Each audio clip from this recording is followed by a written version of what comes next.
This is Irene Bergman. She's the oldest woman on Wall Street.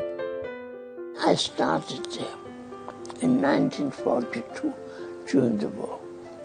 There were a number of private small banks.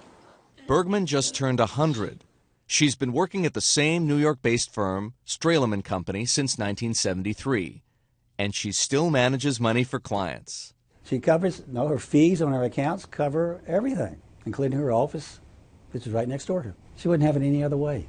My type of clients are very unusual. They've grown old with me, and they want to have their capital preserved. And when they come, I tell them that in a bull market, they will be left behind.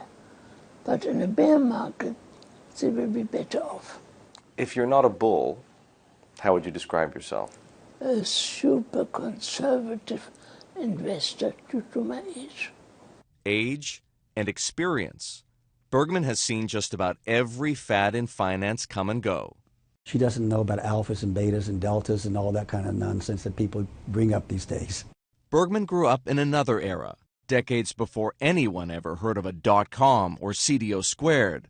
I was born in Berlin, daughter of a private banker. We lived very well. I started writing at a young age. Went to public school, was a terrible student, and never went to any college. Hers was a carefree life of luxury. And it came to a terrible end with the rise of Hitler and the Nazis. The Bergmans fled. We got here in March of 41 on a Portuguese boat with 700 people. Bergman began working as a secretary. 15 years later, she caught a break, landing a job as an investment advisor. Now I was a woman in Wall Street. In 1957, there were not many women, not at all. At Stralem, which manages about $2 billion, Bergman sits on the investment committee.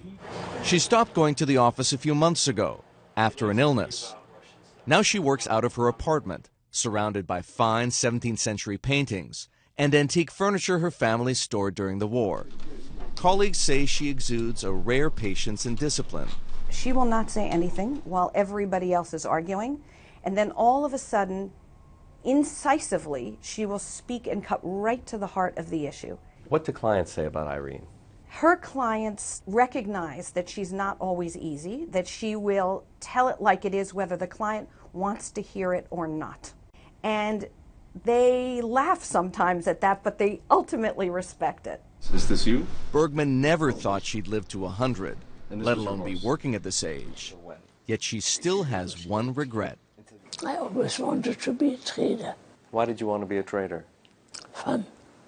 I suppose you could try. Nobody ever offered me a job. I was a woman.